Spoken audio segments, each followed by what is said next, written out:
नमस्कार, राष्ट्रवाद में आपका स्वागत है। मैं हूं सुशांत सिन्हा। राष्ट्रवाद यानी देश से बढ़कर कुछ नहीं। और आज जब बात देश की, तो राष्ट्रवाद में दो अहम मुद्दे जिन पर चर्चा करूंगा, उसमें से पहला होगा पश्चिम बंगाल का। ममता बनर्जी के राज में खूनी हिंसा जारी है। क्या बंगाल अब 1990 वाला कश्मीर बनने की राह पर है? यह सवाल किसने उठाया और क्यों? आज डिबेट नंबर 1 पर इस पर चर्चा करेंगे। क्या बंगाल में राष्ट्रपति शासन लगना चाहिए? इस पर भी चर्चा करेंगे। वहीं डिबेट नंबर 2 यानी दूसरा मुद्दा आज की बहस का, जिसमें हम बात करेंगे कश्मीर फाइल्स की। अब्दुल्ला के बाद अब महबूबा मुफ्ती ने कश्मीर फाइल्स पर पाकिस्तान वाला ज्ञान दिया है। कश्मीर फाइल्स देखने से भारत में पाकिस्तान बनने की बात की जा रही है।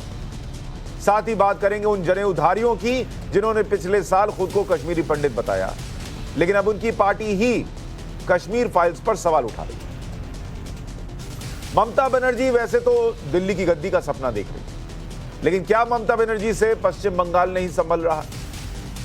पश्चिम बंगाल में ममता बनर्जी के राज में बीरभूम के रामपुर हाट में हिंसा फैली हुई है। खुलेआम खूनी खेल चल रहा है। एक टीएमसी नेता की हत्या के बाद बंगाल को जलाने की कोशिश की गई। एक साथ 12 घरों में आग लगा दी गई। घरों को बंद करके जो अंदर थे उन्हें जला दिया गया। हादसे में 8 लोगों की मौत हो गई। 14 साल के एक चश्मदीद के गायब होने की खबर है। हिंसा पर राज्यपाल ने सवाल उठाए तो ममता बनर्जी राज्यपाल पर ही सवाल उठाने लगी। जांच के लिए एसआईटी गठित की गई। अब तक 20 लोग गिरफ्तार किए गए, लेकिन सवाल है कि आखिर बंगाल कब तक ऐसी हिंसा की आग में झुलसता रहेगा? कानून व्यवस्था कहां है बंगाल में? चुनाव के बाद की हिंसा, और उस पर अदालत ने खुद कहा था कि रूल ऑफ लॉ नहीं, लॉ ऑफ रूलर चल रहा है। यानी बंगाल के अंदर कानून का राज नहीं, राज करने वाले का कानून चल रहा है। और अब फिर यह हो गया। मसला कानून व्यवस्था का है। जिस टीएमसी नेता को मारा गया उसमें भी कहा जा रहा है कि बम पटक दिए गए उसके आसपास। इतने बम आते कहां से हैं बंगाल में भाई? देश के दूसरे हिस्सों में तो ऐसा नहीं होता। हिंसा में जो लोग मरे उनके लिए जिम्मेदार कौन होगा? बीजेपी ने सूबे की कानून व्यवस्था पर सवाल उठाया। बीजेपी प्रतिनिधिमंडल बीरभूम गया। बीजेपी कह रही है कि ममता बनर्जी बंगाल को पुराने कश्मीर यानी 1990 वाला कश्मीर बनाने में जुटी हुई। बीजेपी राज्य में राष्ट्रपति शासन लगाने की मांग कर रही है। पूरी हिंसा की सीबीआई जांच की मांग कर रही है। वहीं ममता बनर्जी बंगाल में हुई इस हिंसा पर एक्शन लेने की बजाय यूपी पर सवाल उठा रही। सुन लीजिए एक बार, फिर आगे की बात बताता हूं।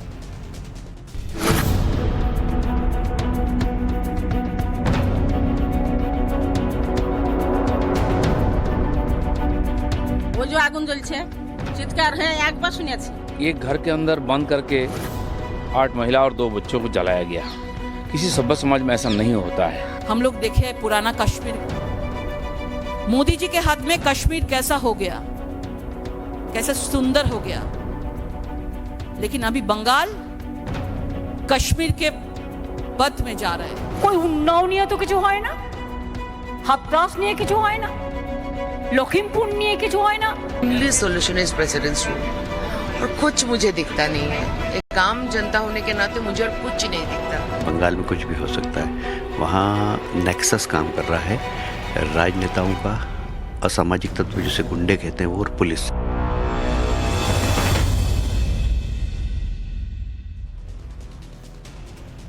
ऐसे में राष्ट्रवाद में आज के सवाल 1990 यानी 1990 वाला कश्मीर बनता जा रहा है क्या बंगाल? बंगाल जल रहा है। ममता बनर्जी यूपी को क्यों कोस रही हैं? हिंसा में मारे गए लोगों के लिए कौन जिम्मेदार है? क्या बंगाल में राष्ट्रपति शासन लगा देना चाहिए? इस पर चर्चा करने के लिए हमारे साथ प्रियंका टिब्रेवाल बीजेपी की नेता जुड़ रही हैं, जिन्होंने चुनावी नतीजे आने के बाद जो हिंसा हुई थी उसको पुरजोर तरीके से बंगाल में उठाया था, अदालत तक लेकर गई थी। विनय सिंह टीएमसी के नेता हमारे साथ जुड़ रहे हैं। हर्षवर्धन त्रिपाठी वरिष्ठ पत्रकार और शिखा मुखर्जी वरिष्ठ पत्रकार हमारे साथ जुड़ रही हैं। आप सभी का बहुत बहुत स्वागत है। प्रियंका टिब्रेवाल जी, क्यों बीजेपी को लगता है कि बंगाल में राष्ट्रपति शासन लगना चाहिए और जो हो रहा है वो 90 वाले कश्मीर की याद दिला रहा है? देखिए, यहाँ बात बीजेपी की या किसी और पार्टी की नहीं है। यहाँ बात है कि जो लोग शांति से डेमोक्रेसी में रहना चाहते हैं, एक ऐसे माहौल में रहना चाहते हैं और चाहते हैं कि हमारे बच्चों को ऐसा एक वातावरण मिले जहाँ किसी भी तरह की हिंसा ना हो, डर ना हो, तो वो इस तरह की आवाज उठा रही हैं। क्योंकि यहाँ के लोग जो हैं वो डेमोक्रेसी के मायने ही भूल गए हैं। डेमोक्रेसी को खून करके कहीं दबा दिया गया है। वरना आप मुझे ये बताइए कि आज एक माँ जो अपने बच्चे को घर में लेकर के सो रही है, उसको ये भी नहीं पता कि उसका बच्चा और वो कल सुबह दोनों उठने ही नहीं वाले हैं। इस तरह का आतंक है। और सिर्फ यही नहीं, ये सब हो जाने के बावजूद भरोसा इंसान किस पर दिखाए? पुलिस पर, प्रशासन पर। लेकिन प्रशासन और पुलिस खुद इन चीजों में मिले हुए हैं। यहाँ हत्याएं होती हैं। कैसी हत्याएं होती हैं? अनीस खान मर्डर केस 2 हफ्ते पहले की बात है। खुद पुलिस ने जाके उसका खून किया। तो आरोप भी पुलिस पर होता है, उसकी जांच भी पुलिस ही करती है, और फिर एक एसआईटी का गठन होता है। नहीं, प्रियंका जी, ममता बनर्जी कह रही हैं, प्रियंका जी, ममता बनर्जी कह रही हैं ये सब उनके खिलाफ साजिश है। ये जो बंगाल में हो रहा है, ये बंगाल है, यूपी नहीं है। वो कह रही हैं कि जो भी हुआ उसमें एसआईटी तो बना दी, जांच तो कर रहे हैं, लोगों को अरेस्ट तो कर लिया, हो तो रहा है सब कुछ।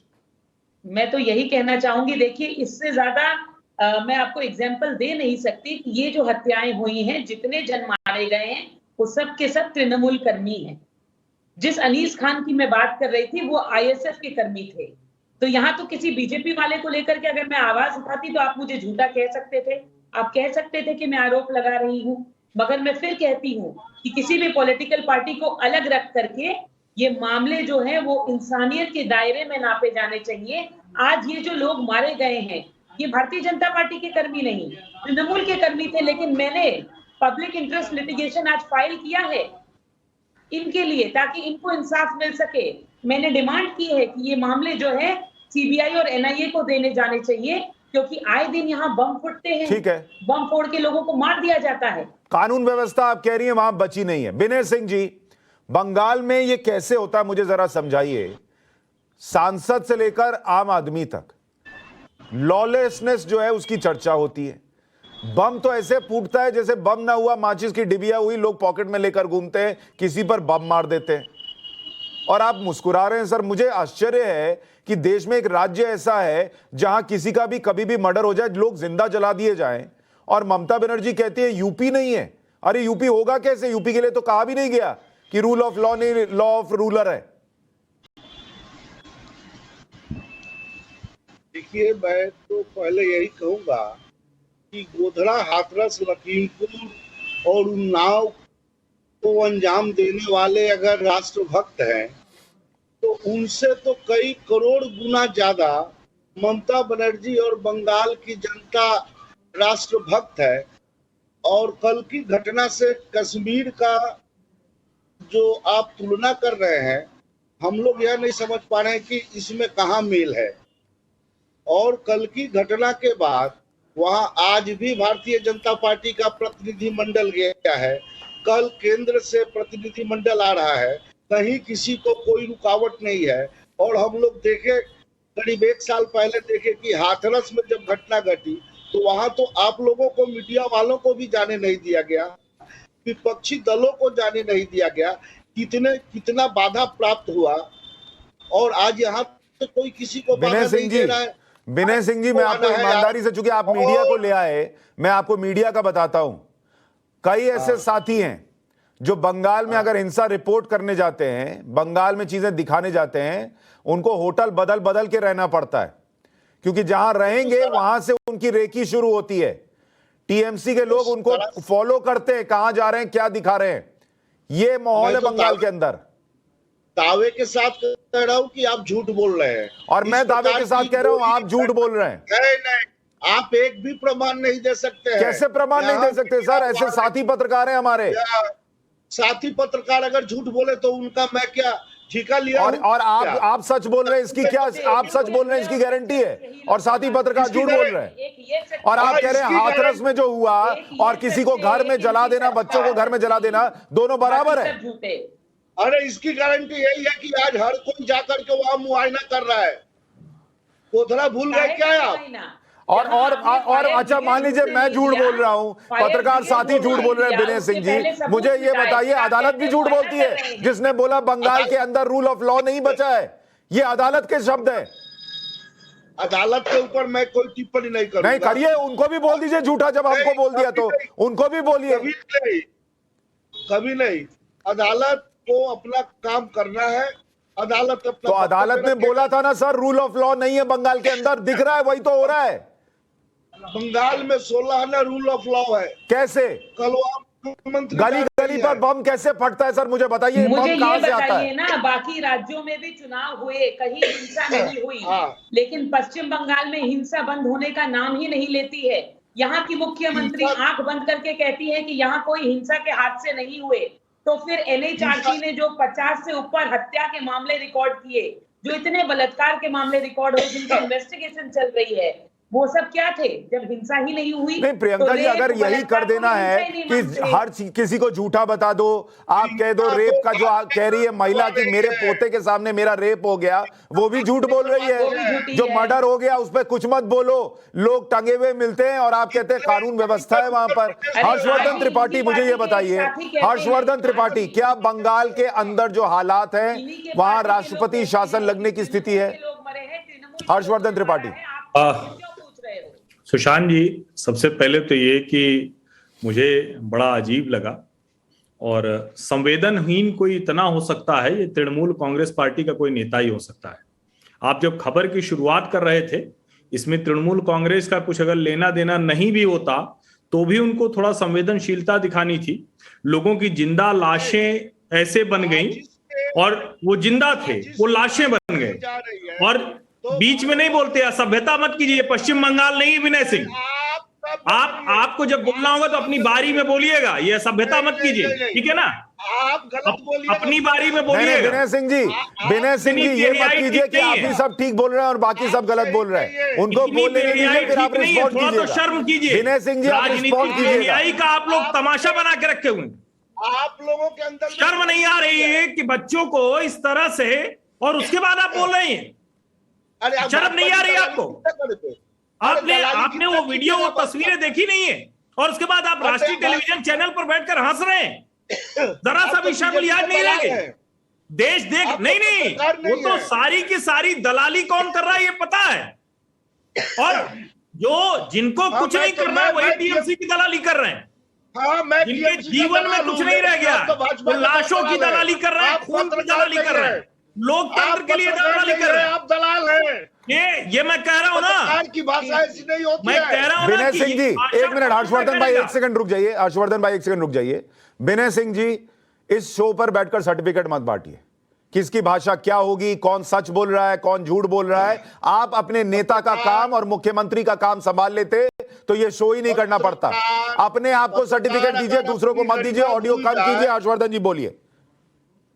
मैं, सुशांत जी, जब आपने शुरू किया और मुझे लगा कि आज जो टीएमसी के नेता प्रवक्ता आएंगे वो कुछ नहीं तो कम से कम उनकी आंखों में शर्म होगी, उनकी भाषा नरम होगी, और वो उस तरह से बोलते हुए नहीं दिखेंगे जैसा वो बंगाल में लगातार रक्तपात, हिंसा और जितना कुछ कर सकते हैं वो कर रहे हैं।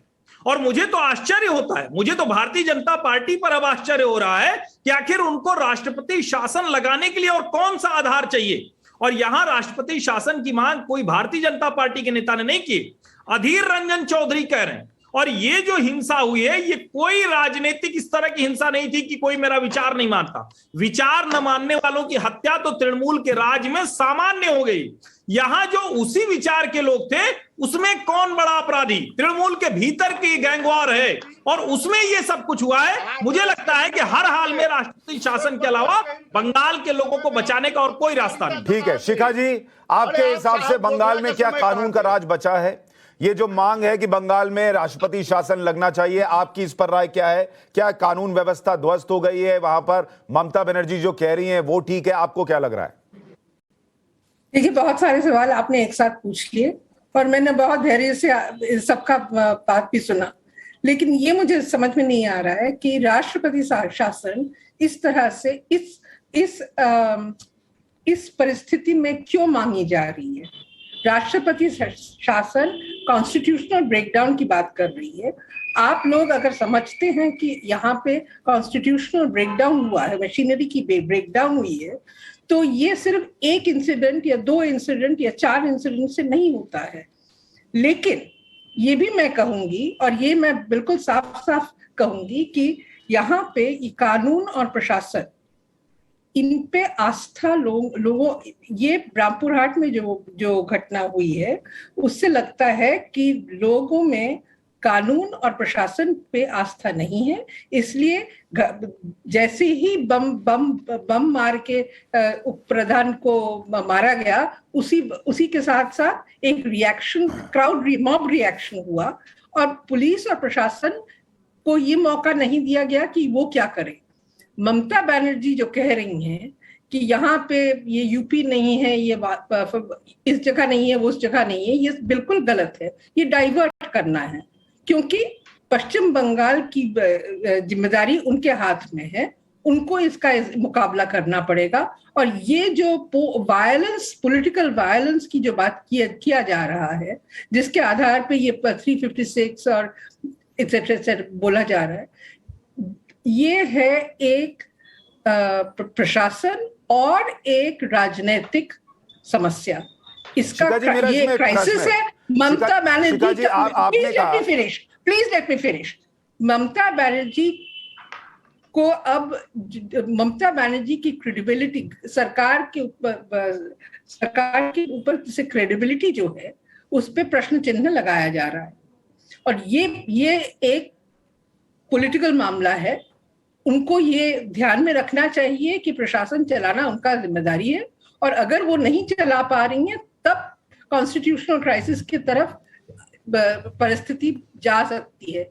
लेकिन इस वक्त आर्टिकल 356 या प्रेसिडेंट्स रूल एक मामूली सा मामला नहीं है। शिखा जी, आपने अब मेरा प्रश्न सुन लीजिए। आपने विस्तार से बोला, आपने कहा कि अगर वो कानून व्यवस्था नहीं चला पा रही है, आपके हिसाब से चला पा रही है जो बीते कुछ महीनों में हुआ है वहां पर? अगर बिग इफ नहीं, आपके हिसाब से आपका आकलन क्या है? ममता बनर्जी चला पा रही हैं? ममता बनर्जी को अभी सुधारना पड़ेगा।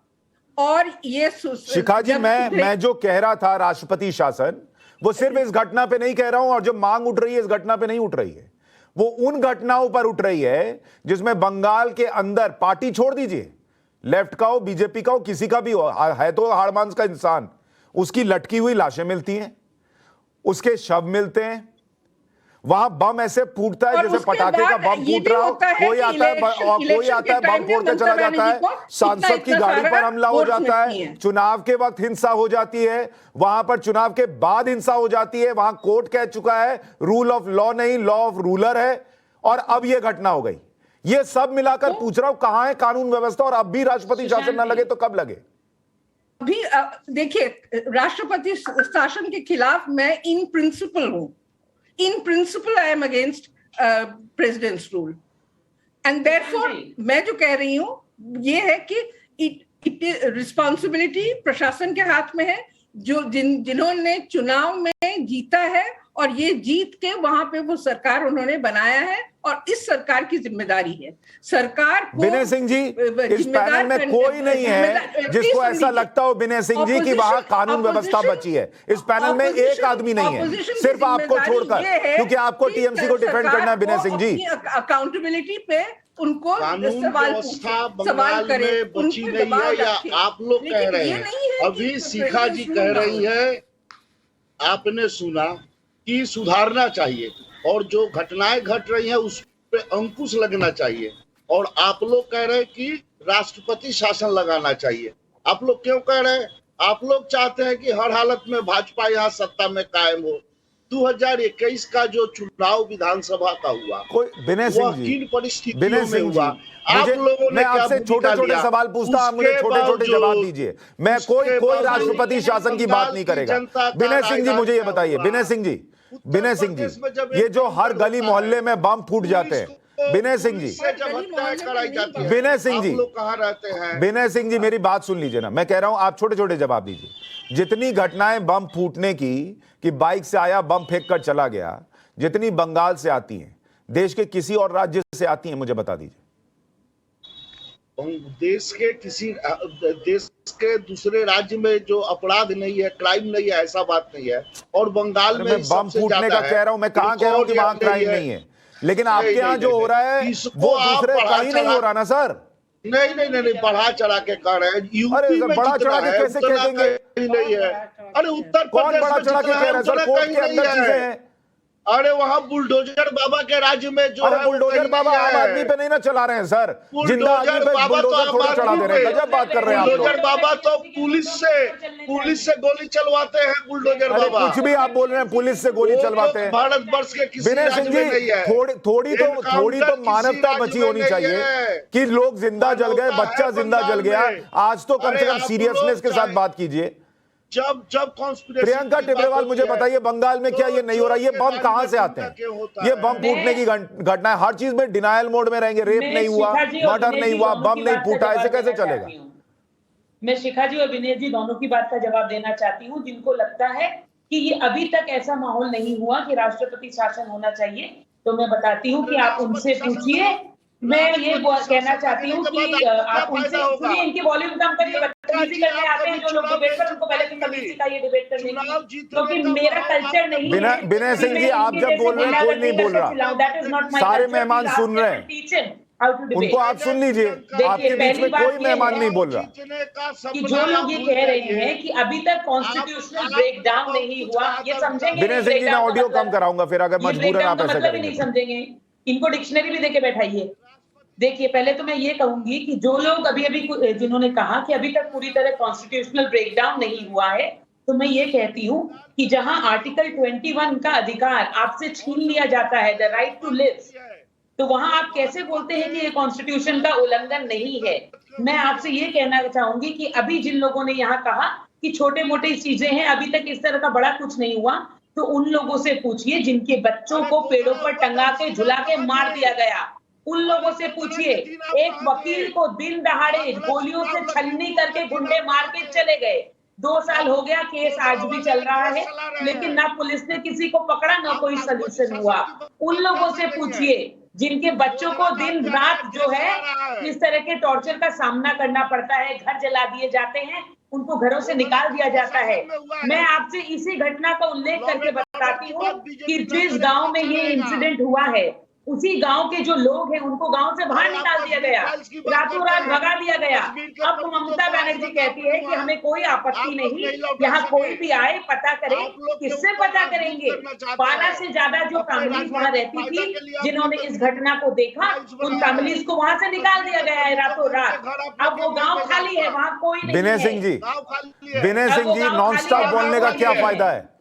नॉन स्टॉप बोलने का क्या फायदा है विनय सिंह जी? मैं कहती हूँ ऐसे जो लोग हैं, अरे आपके प्रतिनिधिमंडल जो है उस गांव में लोग नहीं है, गांव खाली है। आप झूठ बोल रही है। उनके घरों पर चलना ही चाहिए। अरे गुंडा तो भाजपा के लोग हैं, चलेगा, गुंडागर्दी तो भाजपा फैला देती है। न्याय होगा। विनय सिंह जी का ऑडियो करा दीजिए। प्रियंका जी, मुझे एक बात बताइए, राज्यपाल जगदीप धनखड़ इतने स्टेटमेंट देते हैं, इतना ममता बनर्जी से इधर उधर का उनका ये विजुअल में दिख गया कि उनका स्वागत नहीं किया, ये नहीं किया, वो नहीं किया। अगर इतना लॉलेसनेस है और बीजेपी के लोग बयान दे रहे हैं कि कश्मीर बन रहा है बंगाल, राज्यपाल क्यों नहीं भेजते सेंटर को रिपोर्ट कि लगाइए, राष्ट्रपति शासन की सिफारिश क्यों नहीं करते?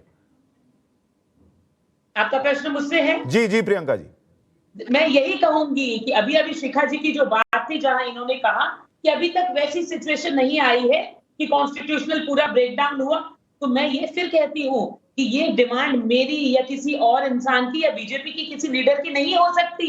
इसका निर्णय राज्यपाल को लेना है, इसका निर्णय केंद्र में जो होम मिनिस्ट्री बैठी है उनको लेना है, और इसका निर्णय सबसे पहले यहाँ की जनता को लेना है। प्रियंका जी, वो क्यों नहीं ले रही होम मिनिस्ट्री? मैं तो यही पूछ रहा हूँ, अमित शाह क्या कर रहे हैं, गवर्नर क्या कर रहे हैं? मैं तो खुद आपसे कहूंगी कि एज अ बीजेपी मेंबर और कार्यकर्ता मैं ये गुहार नहीं लगा सकती, लेकिन एज एन आम जनता के साथ मैं ये गुहार लगाऊंगी। जब पानी यहाँ तक भर जाएगा तो जनता। हर्षवर्धन त्रिपाठी, मुझे ये बताइए, क्या अगर आपको सोशल मीडिया पर लोगों को, दूसरे पत्रकारों को बीजेपी की नेता प्रियंका टिब्रेवाल को बतौर भले बीजेपी नेता ना लगे, लेकिन बतौर आम नागरिक ये लग रहा है बंगाल की कि राष्ट्रपति शासन लगना चाहिए। दो व्यक्ति जिनकी जिम्मेदारी सबसे ज्यादा है, एक वहां के राज्यपाल जगदीप धनखड़ और दूसरे इस देश के गृह मंत्री अमित शाह, इनको क्यों नहीं लग रहा? कब लगेगा? उस वक्त भी दोनों चुप थे, आज भी दोनों चुप हैं। देखिए सुशांत जी, सबसे पहले तो मैं शिखा जी की बात से पूर्णतः सहमत हूं कि इन प्रिंसिपल उनकी तरह ही मैं भी मानता हूं कि राष्ट्रपति शासन नहीं लगना चाहिए। लेकिन राष्ट्रपति शासन कहां नहीं लगना चाहिए? आप सामान्य लॉलेसनेस हो, कानून व्यवस्था की दिक्कत हो, गुंडागर्दी हो, चलो किसी ने किसी को मार दिया, ये एक इवेंट है, ये चेन ऑफ इवेंट्स हैं, ये सब एक दूसरे से जुड़े हुए।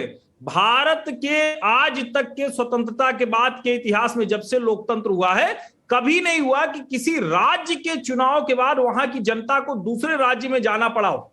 इससे बड़ा कुछ हो सकता है क्या?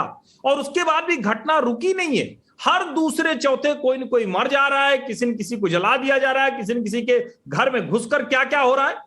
इसके बाद कौन सी और चीज होती है जिसके आधार पर माना जाए? और पश्चिम बंगाल के राज्यपाल जगदीप धनखड़ ने खुद मुझसे बात करते हुए कहा था कि बिल्कुल वहां राष्ट्रपति शासन की जो जमीन है वो तैयार है, और उन्होंने कहा कि मैं नियमित तौर पर रिपोर्ट वहां की भेज रहा हूं।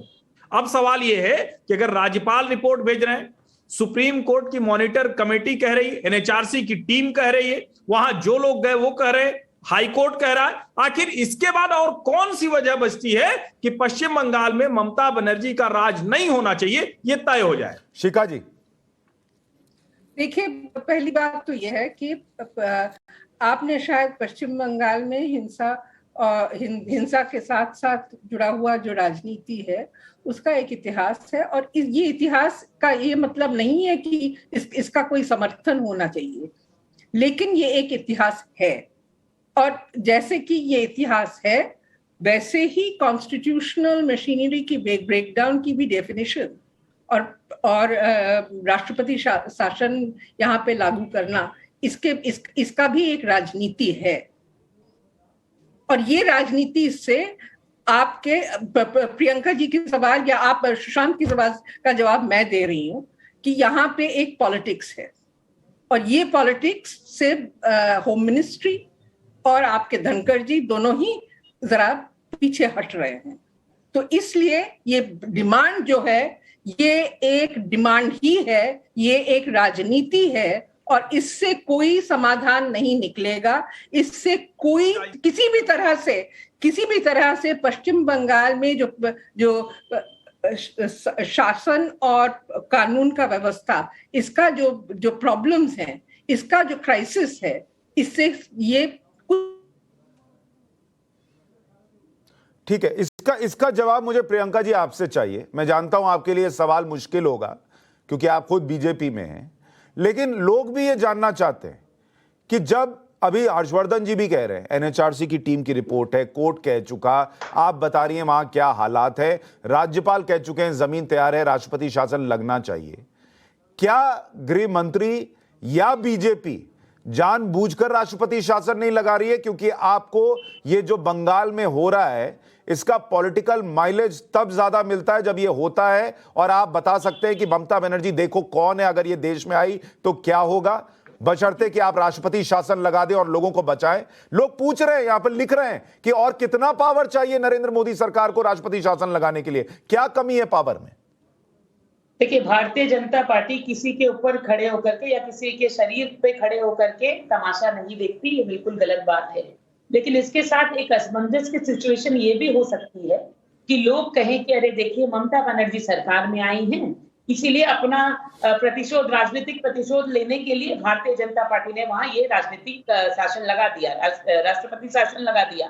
मगर क्योंकि मैं बंगाल से रहती हूँ और बंगाल से ताल्लुक रखती हूँ, इसलिए मैं जरूर कहूंगी कि यहाँ के लोग जैसे हालात से गुजर रहे हैं, इन सारी बातों को परे रख करके उन लोगों को प्रियंका जी, मैं इस बात से इत्तेफाक नहीं रखता कि नरेंद्र मोदी जैसे नेता इन बातों की परवाह करें कि लोग कहेंगे कि ममता बनर्जी की सरकार आ गई इसलिए बदले की भावना से ये कर दिया। उनके लिए लोगों की जिंदगी से बढ़कर कुछ नहीं हो सकता। मैं नहीं मानता वो ये चाहते हैं कि जिनके हाथों में ये पावर है वो इस पावर का इस्तेमाल करें और पश्चिम बंगाल की लोगों की और लोग और ये जो जनता है उनको बचाएं, क्योंकि अब पानी जो है वो नाक से ऊपर उठ गया है। दिन दहाड़े किसी को ये पता नहीं कि मैं आज आपसे बात कर रही हूँ, कल मुझे जिंदा छोड़ेंगे कि नहीं। हर्षवर्धन त्रिपाठी, अगर हालात ऐसे हैं कि यहाँ कि हालात प्रियंका ऐसे हैं टिब्रेवाल कि को ये ये भी नहीं ठीक पता नहीं कि कि कल कल जिंदा मैं रहूंगी या नहीं रहूंगी। बंगाल में, तो फिर केंद्र को क्यों नहीं समझ में आ रहा? और ये कोई एक्सेप्ट इसकी की बात पॉलिटिक्स हो रही है यहां से भी क्या? सुनिए, मुझे मार देने की देखिए, धमकी कितनी बार मिली है, मैंने शिखा जी यहाँ ने के पुलिस कमिश्नर को कहा भी कि लिख करके राजनीति बताया हो रही है। है, उसको स्पष्ट करेंगी तो अच्छा होगा, लेकिन आपने उसको थोड़ा सा खोल दिया।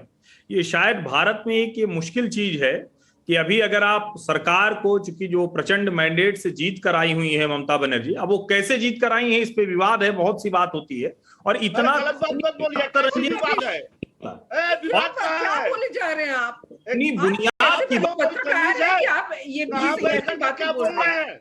इतने दिनों है। अरे हमने सबने देखा इलेक्शन कैसे होता है यहाँ। प्रियंका जी, आपने भी हमारे इलेक्शन के पहले आपने भी ये कहा था कि हम पता नहीं हम अंदर रहेंगे या नहीं। आप तो बाहर बोले जा रही हैं। एक मिनट हर्षवर्धन जी अपनी बात कह ले, फिर शिखा जी आप बोल लीजिएगा। हर्षवर्धन जी बोलिए। लॉयर होने के नाते एक जिम्मेदारी भी होती है, हम अनाप शनाप नहीं बोल सकते। बोल रहे हैं, मैं सिर्फ एक लाइन में कह रहा हूँ, पॉलिटिकल मर्डर, पॉलिटिकल जितनी भी कहें कि नीचे के स्तर पर जाकर मैं वो सब शब्द इस्तेमाल कर रहा हूँ, वहां तक अगर राजनीति पश्चिम बंगाल में हो रही है तो कब तक इसको ये कहकर बचाया जाएगा कि देखिए ये तो यहाँ होता रहा है, कल्चर रहा है। विधानसभा चुनाव का विवाद क्या है? चिढ़ते हैं तो इसका मतलब आप जो बोले वो सच को। नहीं शिखा जी, एक मिनट शिखा जी, इस देश में लोग ईवीएम पर भी सवाल उठाते हैं ना। बंगाल के अंदर जो हिंसा है, जो माहौल है, उसके बीच में अगर चुनाव हुआ और जो चीजें हुई, उसको लेकर एक पत्रकार कह रहा है कि उनकी अपनी एक राय है कि कैसे जीत कर आई है। उन्होंने ये तो नहीं कहा कि रिगिंग हो गई है, तो उनका पतन थोड़ी हो जाएगा। मैंने सवाल उठाया और सही सवाल उठाया, क्योंकि ये जिस चुनाव की बात आप लोग कर रहे हैं वो चुनाव है अंडर इलेक्शन कमीशन और भाजपा। किसी ने भी उस वक्त तो नहीं कहा कि ये चुनाव पर शिखा जी, ममता बनर्जी ने अभी यूपी इलेक्शन के बाद कहा कि यूपी के चुनाव जो है वो गलत तरीके से जीते गए। तो ममता बनर्जी से कोई प्रश्न ये थोड़ी पूछ रहा है कि ईवीएम हैक किया। I cannot distort facts. Fact is 2021 election was done in 8 phases. 8 phases, लेकिन 8 phases शिखा जी पूरे सम्मान के साथ मैं आपसे कह रहा हूं, मैं आप पर कोई प्रश्न नहीं उठा रहा, लेकिन शिखा जी मैं भी आपको एक बात बता रहा हूं कि पश्चिम बंगाल के चुनाव में वोटर भयंकर डरा हुआ था, ये कोई नकार नहीं सकता। उनकी सैलरी जो है मैं खुद वहां गया था, मैंने देखा था, इतना डरा हुआ वोटर मैंने पूरे देश में नहीं देखा।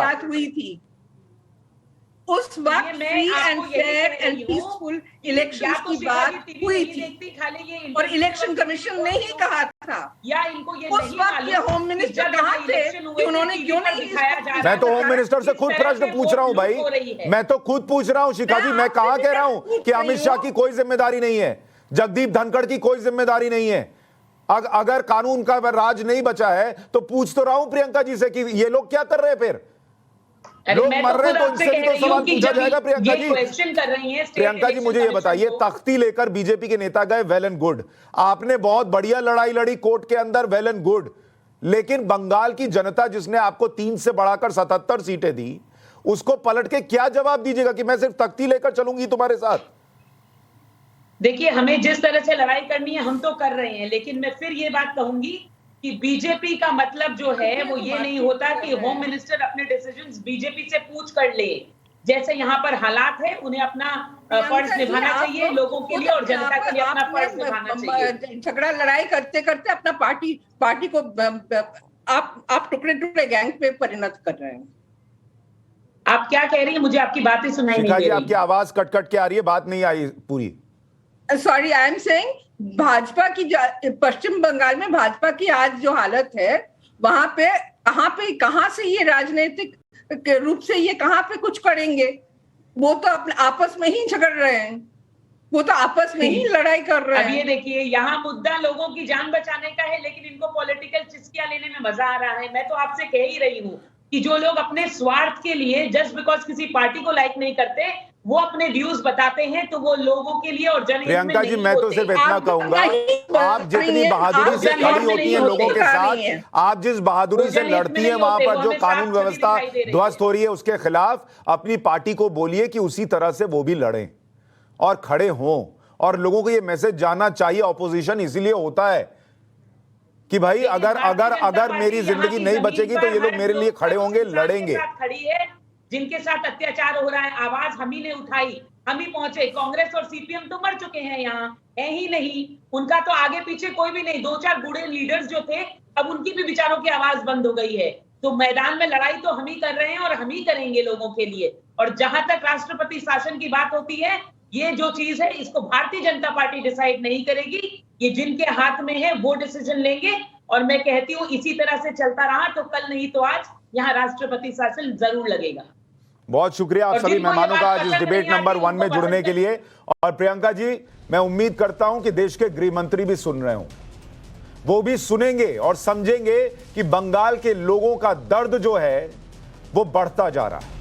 और सिर्फ ये कहकर कि हमारे लोग, बीजेपी के नेता वहां गए थे मौका वारदात पर तख्तियां लेकर, और गवर्नर के ट्वीट से बात नहीं चलेगी। कुछ तो लोगों को भरोसा दीजिए कि वहां कोई तो है जो उनके साथ खड़ा है। टीएमसी के नेता तो डिबेट में आते ही मुस्कुराते हैं, लोगों की मौत के ऊपर डिबेट हो रही है और वो मुस्कुराते हैं। उनसे क्या ही बात करूं और उनसे क्या ही चर्चा करूं। और अब बात डिबेट नंबर 2 की, आज के दूसरे मुद्दे, कश्मीरी हिंदुओं के नरसंहार पर बनी फिल्म कश्मीर फाइल्स पर अब सियासत और बढ़ गई। कश्मीरी हिंदुओं के नरसंहार का सच सामने आया तो कश्मीर के सियासतदान बौखला गए। अब्दुल्ला के बाद अब महबूबा मुफ्ती ने इस फिल्म को लेकर पाकिस्तान वाला ज्ञान दिया। भारत में पाकिस्तान बनने की बात की जा रही है। महबूबा मुफ्ती फिल्म के नाम पर बीजेपी पर हमलावर है, कह रही है कि बीजेपी देश को तोड़ना चाहती है। एक बार सुनिए उन महबूबा मुफ्ती को जो कहती थी कि 370 हट गया तो भारत का तिरंगा उठाने वाला कश्मीर में नहीं मिलेगा, वो आजकल देश टूट जाएगा इसकी चिंता कर रही है। सुनिए। एक कांग्रेस जमात ने 50 साल बड़े गलत काम भी किए होंगे, मैं नहीं कहती सब ठीक किया, मगर उन्होंने इस मुल्क को संभाल के रखा, हिंदू भाई को संभाल के रखा, मुसलमान को संभाल के रखा, मुल्क को तोड़ने नहीं दिया। ये लोग मुल्क को तोड़ना चाहते हैं। एक पाकिस्तान जिन्ना ने बनाया, ये कई पाकिस्तान बनाना चाहते हैं। हिंदू मुसलमान, दलित राजपूत, दलित ब्राह्मण करना चाहते हैं। राहुल गांधी अभी तक फिल्म कश्मीर फाइल्स पर मौन है। ये वो राहुल गांधी हैं जो मौसम के साथ अपना गोत्र और धर्म जाहिर करते हैं, कई लोग कहते हैं बदल भी देते हैं। साल 2021 में सितंबर में राहुल गांधी जम्मू कश्मीर के 2 दिन के दौरे पर थे। तब राहुल गांधी ने खुद को, अपने परिवार को कश्मीरी हिंदू बता दिया था। एक बार वो बयान भी सुनिए। इसी डेलीगेशन का मैं भी एक भाग हूं। मैं भी, मेरा परिवार भी कश्मीरी पंडित है। तो मैं आपसे कहना चाहता हूं, जब मैं बात बोलता हूं मैं झूठ नहीं बोलता हूं। और मैं अपने भाइयों से कह रहा हूं, कश्मीरी पंडित जो भाई हैं, मैं आपको कह रहा हूं कि मैं आपकी मदद करके दिखाऊंगा। राहुल गांधी भी कश्मीरी पंडित हैं उनके हिसाब से, तो फिर उनकी पार्टी कश्मीरी हिंदुओं की सच्चाई पर बनी फिल्म पर सवाल क्यों उठा रही है? क्या कांग्रेस उस नरसंहार से इनकार कर सकती है? कांग्रेस के इसी रवैये से अब उसके नेता भी सवाल उठा रहे हैं। खुद कर्ण सिंह के बेटे विक्रमादित्य ने फिल्म देखने के बाद कांग्रेस पार्टी से इस्तीफा दे दिया। बीजेपी ने राज्यसभा में राहुल गांधी से कुछ सवाल पूछे, वो भी सुनिए। जो गोत्र बताकर, जनेऊ दिखाकर अपने को कश्मीरी पंडित बताते हैं, और मगर वो जिस राज्य से सांसद होते हैं वहां की इकाई लिखती है केवल 399 की डेथ हुई थी, इनके साथ तो कुछ खास हुआ ही नहीं था। बाद में भले ही वो ट्वीट डिलीट हो गया, मगर आपकी नीयत डिलीट नहीं हो सकी। ऐसे में राष्ट्रवाद में आज के सवाल, कश्मीर फाइल्स पर महबूबा का पाकिस्तान वाला ज्ञान क्या धमकी है? सच दिखाने पर देश के टुकड़े टुकड़े वाली बात क्यों हो रही है? कश्मीरी हिंदुओं के नरसंहार पर जनेऊधारी मौन क्यों? द कश्मीर फाइल्स देखने कब जाएंगे राहुल गांधी? इस पर चर्चा करने के लिए बीजेपी के प्रवक्ता तुहिन सिन्हा हमारे साथ जुड़ रहे हैं, रोशनी जायसवाल कांग्रेस की नेता, सुशील पंडित कश्मीरी पंडित हमारे साथ जुड़ रहे हैं और इरफान हफीज लोन हमारे साथ जुड़ रहे हैं, कश्मीरी एक्टिविस्ट हैं। आप सभी का बहुत स्वागत है। सुशील पंडित जी, क्या आपको लगता है ये फिल्म देख लेने से, कश्मीरी हिंदुओं के साथ क्या हुआ, ये सच देख लेने से देश में कई पाकिस्तान बन जाएंगे, जिसका डर महबूबा मुफ्ती जी को सता रहा है? एक पाकिस्तान तो सुप्रीम कोर्ट, भारत के महालेखा परीक्षक सीएजी को लागू होने नहीं दिया गया, भारत के चुनाव आयोग तक को लागू नहीं होने दिया गया, वहां के मुख्यमंत्री को प्रधानमंत्री कहा गया, तब भारत की भूमि पर एक पाकिस्तान बना था। ये भूल जाते हैं कि जब कश्मीर ने अपनी नागरिकता अलग से परिभाषित की और शेष भारत के किसी आदमी को वहां 1 इंच जमीन नहीं लेने दी, तब भारत पर की भूमि पर एक पाकिस्तान जम्मू कश्मीर के रूप में बना और वो 75 साल तक फला फूला। और उसी पाकिस्तान की करेंसी वहां लागू करना चाहती थी महबूबा मुफ्ती। उन्होंने एक प्रोग्राम रखा जम्मू कश्मीर की जनता के सामने, उसको कहते हैं सेल्फ रूल डॉक्यूमेंट।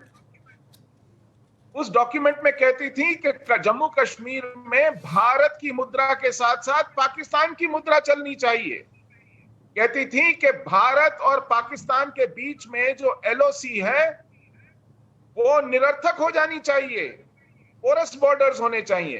कहती थी कि जम्मू कश्मीर का जॉइंट मैनेजमेंट होना चाहिए भारत और पाकिस्तान की सरकारों के बीच। कहती थी कि यहां पर शरिया लागू होनी चाहिए। उस सेल्फ रूल डॉक्यूमेंट में देख लीजिए पेज नंबर 14 पर ये आज और अंधभक्त जितने हैं भारतीय जनता पार्टी के, वो इंडियंस को कहीं ना कहीं दबाव डाल रहे हैं कि कश्मीर फाइल्स देखो, कश्मीर फाइल्स देखो, कश्मीर फाइल्स नहीं देखे तो क्या देखे। हर इंसान का चॉइस है, हर इंसान का राइट है कि उसे क्या देखना है क्या नहीं देखना है, ठीक है। और कश्मीर फाइल्स की जहां बात की जाए तो भाजपा का जो गोधरा कांड था उस पर भी एक मूवी बननी चाहिए मेरे ख्याल से। जब गोधरा कांड पे गोधरा फाइल्स आएगी तब भाजपा की हकीकत सामने आ जाएगी। और किसी भी इंडियन को या किसी भी एक इंसान को आप फोर्स नहीं कर सकते कि कश्मीर फाइल्स देखी कि नहीं देखी। कश्मीर फाइल्स एक मूवी है, अच्छी बनाई है, उनकी चॉइस है, सबकी अपनी चॉइस है, किसी को अच्छी लगी कश्मीर फाइल्स। आप चाह रही हैं जो साबरमती एक्सप्रेस में हुआ था उस पर फिल्म बने, जो लोग जल गए थे, जला दिए गए थे, उस पर फिल्म बने। ये हर इंसान का चॉइस है कि उसे मूवी देखनी है या नहीं। आप गोधरा कांड की बात कर रही हैं इसलिए मैं पूछ रहा हूँ। नहीं कर आप कार सेवकों पर फिल्म चाहती हैं जिन्हें जला दिया गया था, लेकिन लोकतंत्र में ये नहीं चलेगा ना मैम। जो जीत कर आता है उसकी बात होती है। और मूवी को लेकर तो आप लोग हंगामा कर रहे हैं, पब्लिक पे छोड़ देते, पब्लिक पर छोड़ देते। बीजेपी ने थोड़ी कहा महबूबा मुफ्ती को कि आप बोलिए पाकिस्तान बनेंगे। तुहिन सिन्हा, आप लोगों ने तमाशा खड़ा किया, ये कह रही है रोशनी जी। नहीं, आपने ये प्रश्न किया कि राहुल गांधी जी ने मूवी देखी कि नहीं देखी कश्मीर फाइल। मैंने नहीं किया मैडम, मैंने नहीं किया, बीजेपी में लोग पूछ रहे हैं। नहीं मैम, मैं बता रहा हूँ कि देखिए किस तरह से कांग्रेस के प्रवक्ता ने अभी जनता का अपमान किया, ये कहकर कि जनता नशा में मोदी जी को वोट देते हैं। इससे शर्मनाक कांग्रेस की सोच क्या हो सकती है? कांग्रेस देश का माहौल खराब करती है जब कोटा में रातों रात सेक्शन 144 लगा देती है ताकि लोग जो है इस मूवी को नहीं देख पाए। जहां तक महबूबा जी की बात है, देखिए महबूबा जी की ये जो जीवे पाकिस्तान मानसिकता है, यही कारण था कि 3 साल किसी तरह पर वहां पे डेमोक्रेसी बचाने के लिए हमने निभाने की कोशिश की। लेकिन जब हम देखे कि उनकी नीयत नहीं बदलेगी तो रातों रात हमने उन्हें ठुकराया था। उन्होंने आज तक तो पाकिस्तान की फैन हुआ करती थी, बात बात पर इमरान खान की तारीफ करती थी। आज 6 महीने पहले उन्होंने कहा था कि आर्टिकल 370 अगर बहाल नहीं होता है तो हिंदुस्तान और तालिबान के अफगानिस्तान के हालत एक जैसे हो जाएंगे। तो आज वो दोबारा से पाकिस्तान का जिक्र करके इंडिया को क्यों इन्फ्लेट कर रही है? मेरे ख्याल से इन लोगों की बौखलाहट ये है कि मुफ्ती परिवार और अब्दुल्ला परिवार की केवल एक ही बौखलाहट है कि इनके दिन भारत की राजनीति में समाप्त हो गए हैं और एक ही विकल्प इन तीनों के पास बचा है, गांधी इरफान लोन। गांधी परिवार। मेरे पास समय कम है सर, जल्दी सबका रिएक्शन लूं। इरफान लोन, आपके हिसाब से ये फिल्म जो है वो पाकिस्तान बना रही है भारत के अंदर बहुत सारे?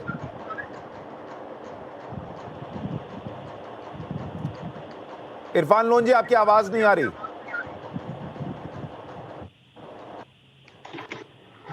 जी सुन पा रहे हैं आप मेरे को? अब आ रही है, बोलिए जी। क्या बोल रहे हैं आप? मैं पूछ रहा हूं, महबूबा मुफ्ती जो कह रही हैं कि इस फिल्म से और पाकिस्तान बन जाएंगे भारत के अंदर, इरफान हफीज लोन को भी ये लगता है और पाकिस्तान बनेंगे? देखिए आप लोगों की ये आदत बन चुकी है, एक रणनीति के तहत आप हर चीज को अपने तरीके से पेश करते हैं। जैसे एक पर्टिकुलर पॉलिटिकल पार्टी को कैसे इससे लाभ मिले, उसी तरीके से आप हर चीज को सामने रखते हैं। उन्होंने ये बात रखी है और सबका ये मानना है कि जो भारतीय जनता पार्टी की जो नीति है कि हिंदू मुसलमान यही करते रहना, यूनिफॉर्म सिविल कोड पे लाओ जी, भूखमरी, बेरोजगारी, काला धन, वो सब भूल जाओ और हिंदू मुस्लिम करते जाओ, बस इसी चीज पे राजनीति करो। और उससे जब जो दूरियां आप पैदा कर रहे हैं, जो जहर आप उगल रहे हैं, उन्होंने उस संपर्क में कहा है कि देश का एक और विभाजन अब ये करना चाहते हैं। तो ये तो आपको तो उसका स्वागत करना चाहिए। विभाजन का खबरदार कर रही है आपको, देश के विभाजन का स्वागत करना चाहिए। ना मैं ये कह रहा हूं कि जो आपको वो उसका जो कंसर्न है कि देश में लोग नहीं बढ़ने चाहिए, देश का विभाजन नहीं होना चाहिए, जिस तरीके से आप देख रहे हैं। तो देश का विभाजन नहीं होना चाहिए तो फिर वो क्यों चाहती थी कि 370 लगा रहे, 35 से लगा रहे? क्यों चाहती थी कि देश से अलग कानून चले जम्मू कश्मीर के अंदर? वो मेरी आपको सलाह होगी कि कृपा आप पढ़ के आए 370 और थोड़ा सा इतिहास में जाए। मैं सब पढ़ के आता हूं सर, मैं सब पढ़ कर आता हूं, बस अपने शो में लोगों को पढ़ाने नहीं देता हूं। ये दिक्कत है आप लोगों के साथ। वो परेशानी है आपकी, आप बड़ा दिल रखिए। मैं पढ़ाने नहीं दूंगा ना, आप कुछ भी सोचेंगे पढ़ा के चला जाऊंगा, ये नहीं होने दूंगा। जब आप जैसे लोग सामने हो, पत्रकार हो, जिनको कोई ज्ञान नहीं है कश्मीर के बारे में, और चर्चा कश्मीर में बैठने जाते, कहते क्यों 2 एजेंडे हैं, क्यों 2 संविधान है, क्यों इंस्ट्रूमेंट ऑफ, क्यों टेम्पररी है। पहले पढ़ो संपत प्रकाश जजमेंट पढ़ो। सुप्रीम कोर्ट ने कहा 370 परमानेंट है। सुप्रीम कोर्ट ने कहा 370 परमानेंट है। हमने केवल 3 चीजों पे भारत के साथ हाथ मिलाया था, केवल 3 चीजों पे, बाकी सब हमारे पास। और भारत सरकार, जिसमें श्यामा प्रसाद मुखर्जी भी थे उस काबीना में, उन्होंने कहा हमें स्वीकार है रिश्ता जो आप कर रहे हैं। और आप लोगों ने एक तरफा हमारे साथ जाति की बल के ताकत पे, सत्ता के ताकत पे, नंबर्स के ताकत पे हमारे साथ अन्याय किया।